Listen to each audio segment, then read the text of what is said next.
Do most of us really understand the true causes and the necessary solutions to climate change? This next title reveals important perspectives I'd never considered before. Welcome to Audiobook Reviews in 5. This is Yana, also known as Jana, and in today's episode, I'm reviewing How to Avoid a Climate Disaster, the solutions we have and the breakthroughs we need, written by Bill Gates, read by Will Wheaton.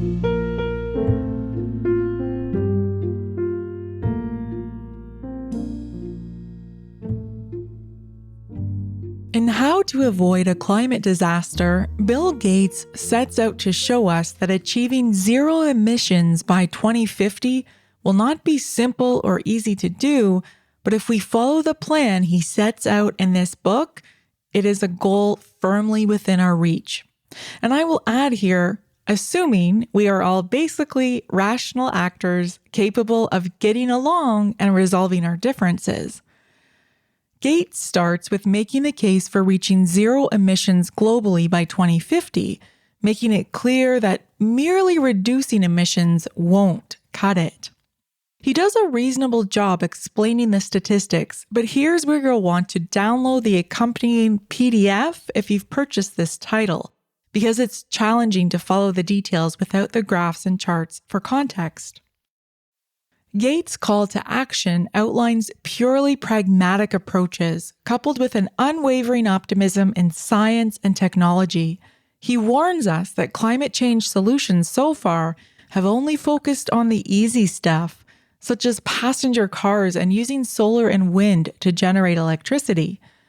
Remarkably, that's not even going to solve for a third of the problem. The most important messages in this book illustrate the systemic and industrial nature of climate change, beyond mere energy consumption. For example, Gates reveals that cement, one of the most common construction materials used to make concrete, is responsible for 6% of carbon emissions globally, and manufacturing and construction contribute to more than 30% of emissions. When we consider China's mission to build megacities, massive urban bundles whose populations exceed 10 million over the next decade, the implications are painfully clear. Emissions from these projects will dwarf anything we've experienced before, and there is currently no way to make steel or cement without releasing climate warming emissions. Gates identifies the 5 grand challenges of climate change as manufacturing, 31%, electricity, 27%, agriculture, 19%, transportation, 16%, and buildings, 7%. Since there's no single solution for any of these sectors, Gates proposes we speed up the cycle of innovation and attract a mix of private and public investment that is more risk-tolerant than we're used to seeing. One of the main obstacles that Gates helpfully explains is the concept of a green premium.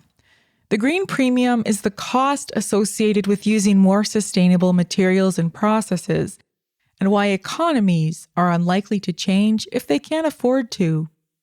Gates uses this concept throughout the book to illustrate opportunities and challenges, reminding us that unless we bring these green premiums down by about 95% through innovation, we're unlikely to hit the goal of zero emissions by 2050.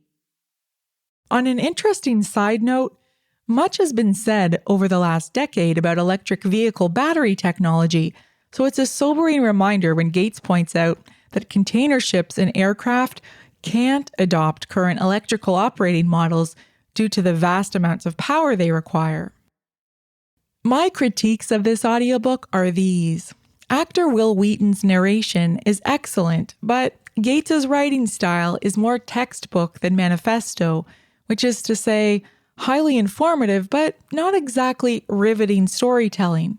I found my attention wandering more than I care to admit. To be fair, Gates acknowledges his limited influence and interest in politics and culture, and he seems aware that these factors are more difficult to control than the technological solutions. But this makes for a lack of discussion about geopolitical conflict and intractable differences, for which we'll need solutions to champion innovation and economic cooperation. Still, Gates has pledged to commit $2 billion of his own money to research and development toward climate change, and he's among the few individuals with the courage to invest massively in breakthrough energy innovation, which is to be commended.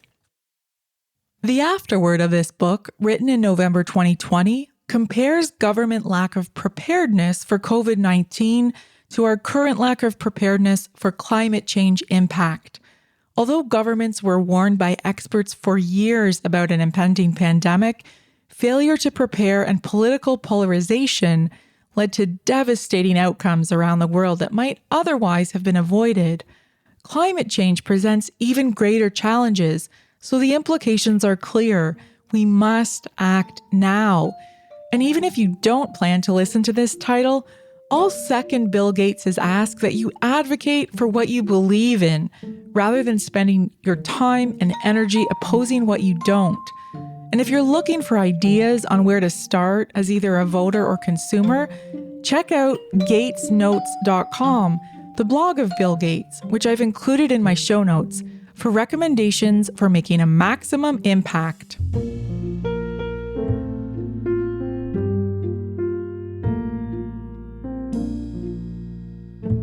That's all for this episode of Audiobook Reviews in 5. Thanks for listening. If you have not yet done so, please follow us on Facebook and subscribe to Audiobook Reviews in 5 on Anchor, Apple, Spotify, and many others.